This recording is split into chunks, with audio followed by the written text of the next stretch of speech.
Toothpick. Gawa tayong toothpick ulit. Ito.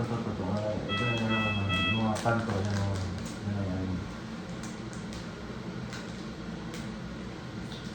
Purity, nandiyan sa labas ah.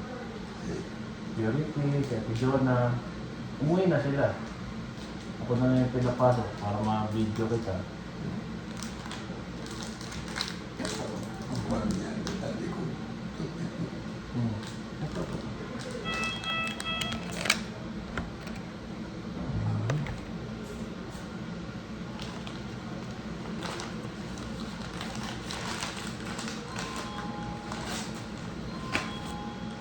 Ngayon, baka umalis ako ng linggo. Tuloy ka alis. Baka pag mahal yung ticket, sabi ni Beron, lilipad ako. Pero pag mura lang yung rebook, dito ako.